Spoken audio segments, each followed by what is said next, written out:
शादी की तैयारियां जोरों पर थी और मेरे मन में धुक धुक हो रही थी। बचपन से लखनऊ में जन्मी पली बड़ी मैं अचानक से जौनपुर में जाकर कैसे बस जाऊंगी।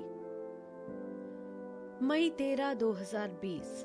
लेखिका नीलम राकेश। मेरी शादी क्या तय हुई, घर जैसे खुशियों से खिल उठा। जिसे देखो वो शादी की ही बातें करता दिखाई देता। माँ तो जैसे खुशी से बौखला ही गई थी। पिताजी खुशी के साथ साथ तनाव में थे कि जमींदारों के घर रिश्ता जुड़ रहा है, कहीं कोई चूक ना हो जाए। सब कुछ उनकी हैसियत के अनुरूप करना चाहते थे। बाहर की तैयारियों की भागदौड़ के बीच भी माँ को बताना नहीं भूले, देखो अपनी लाडली को पारंपरिक भोजन बनाने की खूब प्रैक्टिस करा दो। हमारी लाडो किसी परीक्षा में असफल नहीं होनी चाहिए। पति की ओर देखकर माँ मुस्कुराई। आप अपनी तैयारियां ठीक से करो जी। हमारी बिट्टो को पाकर समधियाने के लोग बेहद खुश होंगे। आप चिंता मत करो। यूं तो उसे सब कुछ आता है, फिर भी मैं रोज उससे कुछ ना कुछ बनवाती रहूंगी। शादी की तैयारियां जोरों पर थीं और मेरे मन में धुक धुक हो रही थी। बचपन से लखनऊ में जन्मी पली बड़ी मैं अचानक से जौनपुर में जाकर कैसे बस जाऊंगी। ये कैसा शहर होगा, कैसे लोग होंगे, जमींदार परिवार का क्या अर्थ है। मैं मन ही मन समझने की कोशिश करती, पर किसी से कुछ पूछ नहीं पाती। सोचती कि यदि भाई की शादी हो गई होती तो कम से कम भाभी से मन की बात तो कर सकती थी। मेरे मन में जौनपुर वासियों और होने वाले परिजनों को लेकर अनेक प्रश्न सिर उठा रहे थे। इतिहास मेरा पसंदीदा विषय कभी नहीं रहा, फिर भी उसके पन्ने पलटकर जानने की कोशिश की तो पता चला जौनपुर मध्यकालीन भारत का एक स्वतंत्र राज्य था, जो शर्की शासकों की राजधानी हुआ करता था। ये कल बहती गोमती नदी के तट पर बसा है। इसी सब उधेड़-बुन के बीच विवाह की तिथि भी आ गई। एक शानदार आयोजन के साथ मैं विवाह बंधन में बंधकर विदा हो गई। कार एक झटके के साथ रुकी तो मेरी तंद्रा टूट गई। हड़बड़ाकर मैंने सिर से सर का अपना पल्लू संभाला। बगल में बैठे पति धीरे से फुसफुसाए, हम घर पहुंच गए हैं। मैंने कार की खिड़की से बाहर नजर दौड़ाई। चारों ओर दुकानें ही दुकानें दिखाई दी। मेरे मन के दौड़ते घोड़े को लगाम लगी। ये कैसा रजवाड़ा, ये तो कस्बे की बाजार सा लग रहा है। बस दुकानें बड़ी बड़ी लग रही थी। तभी औरतों का एक झुंड आया और जाने कौन कौन सी रस्में होने लगी। रबर की गुड़िया की मानिंद मैं उनके आदेशों का पालन करती जाती। बहू जीने पर ऊपर चलो, कहने के साथ भद्र महिला ने मेरा लहंगा संभाला और मैं धीरे धीरे जीने पर बढ़ने लगी। ऊपर पहुंचकर मैंने नजरें चारों ओर घुमाई। बड़ा सा चौड़ा दालान था। दालान के अंत में सामने नक्काशीदार बड़ा सा विशालकाय दरवाजा था। मैं नजर झुकाए धीरे धीरे उस दरवाजे तक पहुंची। द्वार के बीचों बीच चौक बनाकर उसके बीच रखे कलश को देखकर लगा, हाँ, आई तो मैं किसी रजवाड़े में ही हूँ। बड़ा सा चांदी का कलश जो बेल बूटों से सजा था, चावलें भरकर नई बहू के गृह प्रवेश हेतु रखा गया था। चावलें लुढ़काकर मैं एक हॉल में आ गई। मुझे एक सोफे पर बैठाया गया। शानदार नक्काशी वाला सोफा कम सिंहासन ज्यादा लग रहा था। उस विशाल हॉल में कई सोफे रखे थे जिनके हत्थे शेर या हाथी जैसे थे। मुझे अपने मायके का इकलौता नक्काशीदार सेंटर टेबल याद आया जो पिताजी सहारनपुर से लाए थे और हम उसे कितना सहेजते रहते थे। यहाँ तो फर्नीचर, दरवाजे सब नक्काशी के शानदार नमूने लग रहे थे। 3 दालान पार कर थोड़ी देर बाद मुझे कमरे में पहुंचाया गया। भाभी, ये मेरा कमरा है, आप यहाँ आराम कीजिए, आपका कमरा अभी सज रहा है, कहकर मेरी ननंद तारा शरारत से मुस्कुराई। ये घर तो बहुत बड़ा है, आप लोग खो नहीं जाते इसमें? मुस्कान के साथ मैंने पूछा। तारा खनकती हुई प्यारी हंसी के साथ खिलखिलाई, फिर मेरा हाथ पकड़कर बोली, भाभी, पहला वाला दालान और बैठक मेहमानों के लिए है। दूसरा दालान और उसके चारों ओर बने कमरों में रसोई, खाने का कमरा, मेहमान खाना और कुछ फालतू कमरे हैं। इस तीसरे दालान के चारों ओर हम सबके कमरे हैं। पर तीसरे दालान में आने की इजाजत केवल चमेली और इन्ना को ही है। धीरे धीरे आप सब जान जाएंगी। आप आराम करिए, मैं मेहमानों को देख लूं। थोड़े दिनों में यहाँ की कमान आपके ही हाथों में होगी। शाम से ही मेरी नंदें मुझे सजाने में लग गईं। उनकी चुलबुली छेड़छाड़ मन को गुदगुदाती तो मैं मुस्कुरा देती। वे निहाल हो जाती। मेरी लंबी चोटी खोलकर वे मेरे केशों की तारीफ में कसीदे पढ़ने लगी। हाय भाभी, भैया तो इन केशों में खो ही जाएंगे। एक ने मुझे कोहनी मारी। हाँ, भैया के काम का क्या होगा? इनसे बंधे वे तो कहीं जा ही नहीं पाएंगे। और कमरा उनकी खिलखिलाहटों से भर गया। तभी सासू माँ आई। उनके पीछे पीछे चमेली एक बड़ा सा थाल थामे हुई थी। वो साटन के लाल गोटेदार कपड़े से ढका था। बहू रानी, ये हमारा खानदानी लहंगा है, सच्चे काम का। मतलब सोने चांदी के तारों से काम है इसमें। थोड़ा भारी है, पर हमारे घर की परंपरा है। आज के दिन इस परिवार की कुलवधू इसे ही पहनती है। जी। मेरे उत्तर के साथ ही वे जितने ठसके से आई थी, उतनी ही ठसक से चली गईं। लहंगे को देखकर तो मेरी आंखें चुंधिया गईं। उस प्राचीन लहंगे की क्या बेहतरीन कारीगरी थी। शादी के लिए लखनऊ जैसे शहर में कितने ही लहंगे देखे थे मैंने, पर इसके आसपास भी कोई टिक जाए ऐसा एक लहंगा मेरी नजरों के सामने नहीं आया था।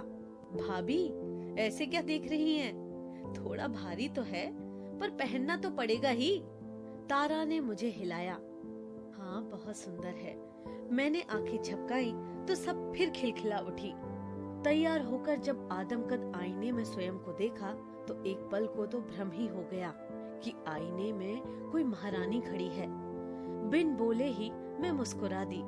थोड़ी देर में सब मुझे मेरे कमरे में पहुंचाकर चली गईं। उनके जाते ही मैंने अपने कमरे को निहारा।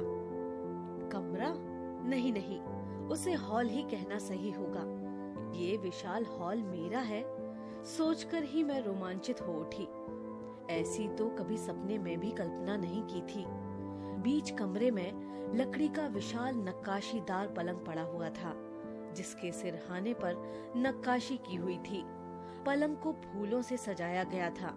कमरे में एक और बड़ा सा सोफा पड़ा हुआ था, जिस पर सुंदर कारीगरी से कमल के फूल उकेरे गए थे। जमीन पर मोटी पर्शियन कालीन बिछी हुई थी। अचानक मेरी निगाह छत पर गई और मेरी आंखें फटी की फटी रह गईं। पूरी छत काले नीले सफेद रंग की चित्रकारी से सजी हुई थी। 2 विशाल झाड़ फानूस लटक रहे थे। अभी मैं देख ही रही थी कि कमरे के दरवाजे पर आहट हुई और मैं संभल कर बैठ गई। नीले रंग की शेरवानी पर नारंगी साफा बांधे, गले में मोती की माला पहने मेरे पति कमरे में दाखिल हुए। ये पुरुष अब मेरा है, सोचकर मन प्रसन्नता से खिल उठा। कुछ दिन यूं ही गहमा गहमी रही। फिर एक दिन सासू माँ बोली, तारा, अभी तक बहू रानी ने अपना पूरा घर नहीं देखा है। मैं और तारा हवेली भ्रमण पर निकल गईं। जितना तारा उत्साहित थी, उससे ज्यादा मैं उत्सुक थी। जिसे तारा ड्योढ़ी कह रही थी, वो कलाकारी का उत्कृष्ट नमूना था। मैं पूर्वजों की कला के आगे नतमस्तक थी। तारा, हम ऊपर नहीं जाएंगे? मैंने तारा से पूछा। भाभी, ऊपर की मंजिल को हमने किराए पर दे रखा है। हमारी पहली मंजिल पर 3 किराएदार हैं। ऐसे जाना ठीक नहीं होगा। किराएदार? लेकिन क्यों? बस मेरे मुंह से निकला। भाभी, इतने बड़े घर का रखरखाव आसान नहीं होता। आश्चर्य से मेरी ओर देखकर तारा बोली, मेरा मतलब वो नहीं था। मैं बुरी तरह हड़बड़ा गई थी। कोई बात नहीं भाभी, वो स्वाभाविक प्रश्न था। मेरे कंधे पर हाथ रख कर तारा मुझे आश्वस्त करते हुए बोली, इसके ऊपर भी एक मंजिल है, पर मैं वहाँ नहीं जाती। आप भैया के साथ जाकर देख लीजिएगा। आप नहीं जाती मतलब? भाभी, आप तो जानती ही हैं, पुरानी हवेलियों के साथ कितने किस्से जुड़े रहते हैं, तो हमारी हवेली भी इसका अपवाद नहीं है। तारा ने समझाया। मतलब भूत? हाँ, ऐसा ही कुछ। तारा की आंखों में शरारत थी। सच बताइए ना। हाँ सच। तारा ने अपनी बात पर जोर दिया। और मेरा हाथ पकड़कर मुझे पीछे की बगिया में ले गई और एक एक करके हर पेड़ से मेरा परिचय कराने लगी कि कौन सा पेड़ कब और किसने लगाया था। उसी समय चमेली आई। भाभी, आपको भैया बुला रहे हैं। भैया बुला रहे हैं? दोहराते हुए तारा ने मुझे शरारत से कोहनी मारी। मैं लजाई लजाई सी चमेली के पीछे चल दी। पतिदेव तो जैसी मेरी प्रतीक्षा में ही बैठे थे, देखते ही बोले, चलो तुम्हें गोमती नदी की सैर कराता हूँ, वहाँ सूर्यास्त का नजारा देखना, मजा आ जाएगा। कुछ ही समय में हम कल कल बहती गोमती नदी के ऊपर बने शाही पुल पर थे। लाल रंग का ऐतिहासिक पुल अपनी पूरी भव्यता से मेरा मन मोह रहा था। पतिदेव गर्व से बता रहे थे कि इसे अकबर के आदेश पर मुनइम खान खाना ने बनवाया था और माँ और तारा के साथ तुम जिस शाही किले को देखने गई थी, उसका निर्माण फिरोज शाह ने कराया था। अचानक मेरे मुंह से निकला, मुझे अपनी कोठी की ऊपरी मंजिल कब दिखाएंगे आप? पतिदेव कुछ पल मुझे निहारते रहे, फिर बोले, तुम्हें ऊपरी मंजिल देखनी है? हाँ ठीक है, दिखा दूंगा। चलो घर चलते हैं। धीरे धीरे तीनों किराएदार मुझसे खुलने लगे थे। लीना और सौम्य तो अपने अपने हिस्से में अकेले रहते थे और उनके बीच पक रही खिचड़ी अब मेरे सामने थी। मई 14, 2020। लेखिका नीलम राकेश। परिवार का हर सदस्य किसी न किसी बहाने से मुझे ऊपर की मंजिल दिखाने में कतरा जाता था, ऐसा मुझे लग रहा था। मैं भी बार बार नहीं कह पा रही थी, पर मेरा डर और जिज्ञासा दोनों ही बढ़ती जा रही थी। उस दिन सुबह सुबह मैं बीच के दालान में आई तो पहली मंजिल पर रहने वाली लीना मिल गई। भाभी, मैं आपको ही बुलाने आ रही थी। आज आप लंच मेरे साथ करिएगा तो मुझे खुशी होगी। जब से आपकी शादी हुई है, मैं आपको बुलाना चाह रही थी। मैं माँ से मेरी बात बीच में काट कर लीना बोली, आंटी जी से व तारा से मेरी बात हो गई है, मैं आपकी प्रतीक्षा करूंगी। मैंने आपके लिए कुछ खास बनाया है। ठीक है, मैं मुस्कुराई। हम तीनों गपशप के साथ पिज्जा का आनंद ले रहे थे कि कमरे का दरवाजा अचानक धीरे से खुला और एक हाथ जिसमें एक डब्बा और फूलों का गुलदस्ता था दिखाई दिया। मेरी तो सांसें ही अटक गईं। लीना और तारा ने एक दूसरे की ओर देखा। तब तक उसका हाथ से जुड़ा शरीर भी सामने आ गया और लीना व तारा दोनों एक साथ बोली, ओह तुम हो, डरा ही दिया था। सौम्य, जो कि इसी मंजिल पर दूसरी ओर रहता था, हड़बड़ाया सा खड़ा था। वो कुछ बोल नहीं पा रहा था। हाँ हाँ सौम्य, लाओ। भाभी, ये गुलदस्ता मैंने आपके लिए मंगाया था, आप पहली बार आई है ना? लीना ने बात संभाली और आगे बढ़कर सौम्य से सामान ले लिया। ये इमरती, अटकता हुआ सौम्य बोला। दोनों की हड़बड़ाहट छिपाए नहीं छिप रही थी। आओ बैठो सौम्य, तारा बोली। भाभी, यहाँ की इमरती मशहूर है, इसलिए खास आपके लिए मंगवाई है। कहते हुए लीना ने दोनों चीजें मुझे पकड़ा दी। हम चारों थोड़ी देर बातें करते रहे, पर सौम्य सामान्य नहीं हो पा रहा था।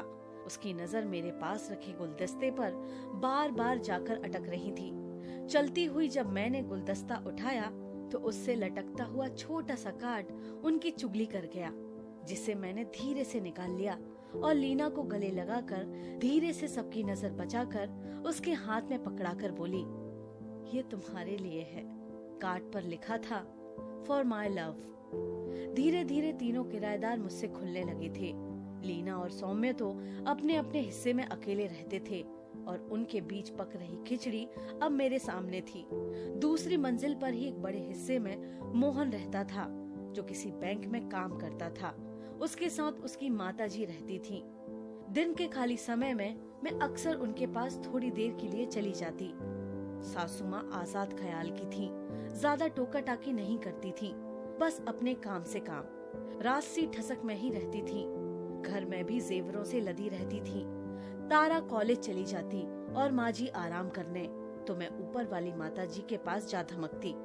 उनके पास ढेरों किस्से थे। बहू, तुम तीसरी मंजिल पर गईं कभी? एक दिन अचानक उन्होंने पूछा। नहीं माता जी, कोई ले ही नहीं जाता मुझे। मेरा लहजा शिकायती भरा था। जाना भी मत बहू, ऐसा क्या है वहाँ? मैंने पूछा तो वे अजीब निगाहों से मुझे देखने लगी। बताइए ना, मैंने जोर दिया। फिर कभी बताऊंगी बहू, अभी तो मुझे आराम करना है। मैं चली तो आई, पर मुझे ऊपरी मंजिल का रहस्य जानने का रास्ता मिल गया था। मेरे बार बार कुरेदने पर उस दिन माताजी बोली, देखो बहू, किसी से कहोगी नहीं तो तुम्हें बताऊं। नहीं माताजी, आपकी बात मैं किसी को क्यों बताने लगी भला? मैं उत्साहित थी। जानती हो, ऊपर की मंजिल पर ना रात में कुछ लोग आते हैं।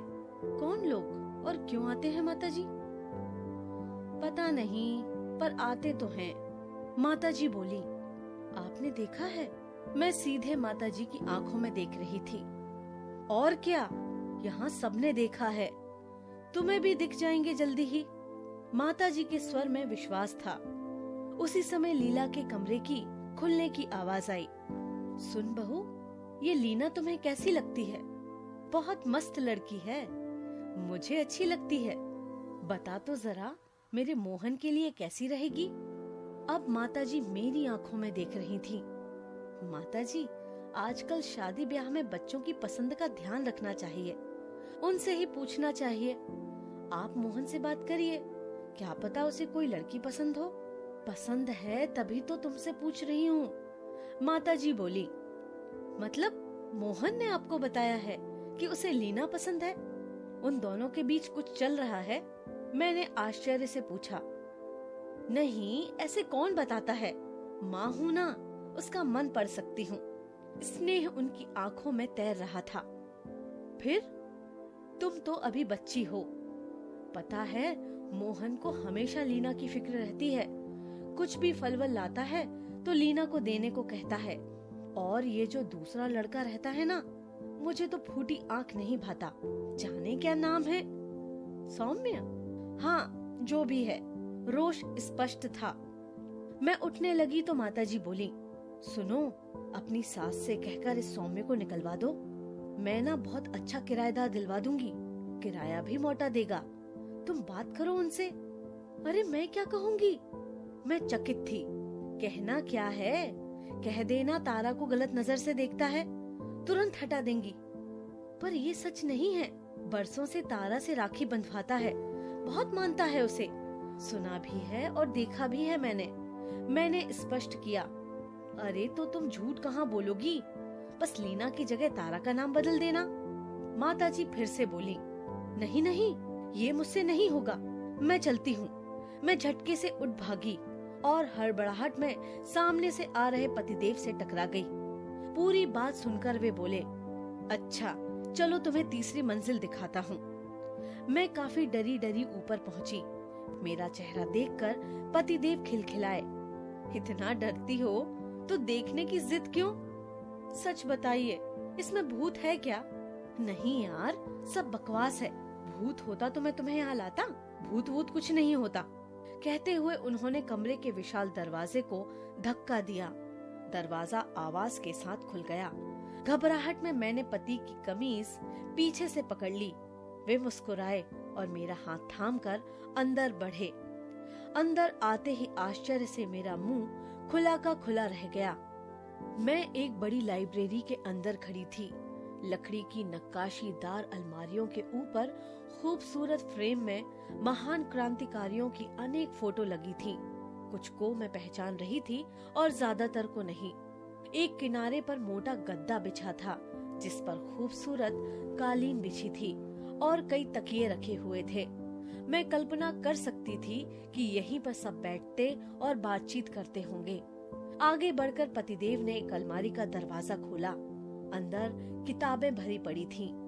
ये हमारे परिवार का गौरवपूर्ण इतिहास का पन्ना है, जिस पर हम सबको गर्व है। ये वो स्थान है जहां नेहरू, गांधी, पटेल सरीके के महान नेता आते थे और आजादी की योजनाएं बनाते थे। हमारे पर बाबा आजादी की लड़ाई के एक सैनिक थे। इस कमरे में कैद उनकी यादें हमारी बेशकीमती धरोहर हैं। और ये भूत वाली बात सब बकवास है। पहले सामने वाले भाग में दूसरे किराएदार थे, बहुत पुराने, पर उनकी नियत में खोट आ गया था। लोगों को डराने के लिए वही ऐसी अनर्गल बातें फैलाते रहते थे कि सफेद धोती कुर्ते में कुछ लोग रात में तीसरी मंजिल पर आते हैं। जब पानी सर के ऊपर हो गया तब हमने उन्हें निकाल दिया। जब से लीना और सौम्य आए हैं सब ठीक है।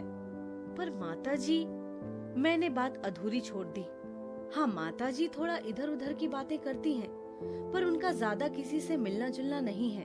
और उनका बेटा मोहन बहुत नेक इंसान है, सबकी मदद को हमेशा तैयार रहता है। और उसके पिता बाबूजी के अच्छे मित्र थे, इसलिए मैं सब कुछ ध्यान से सुन रही थी। अच्छा श्रीमती जी, आपका डर और भ्रम दूर हुआ या फिर भूत को बुलाऊं? हंसते हुए वे बोले, मैं यहाँ से किताबें लेकर पढ़ सकती हूँ ना? अपनी जेब छिपाते हुए मैंने पूछा। हाँ हाँ, तुम मालकिन हो यहाँ की। सुना था तुम्हें पढ़ने का शौक है, खूब पढ़ो। चाहो तो यहाँ की सफाई कराकर यहीं बैठकर पढ़ो। नहीं, मैं अपने कमरे में ही पढ़ूंगी, यहाँ ज्यादा एकांत है। ठीक है। हाँ, एक बात याद रखना, ये सौम्य, लीना और मोहन की प्रेम कहानी उन्हें ही सुलझाने देना, तुम बीच में मत पड़ना। और हम एक दूसरे के हाथ में हाथ डाले नीचे की ओर चल दिए। डर का भूत भाग गया था।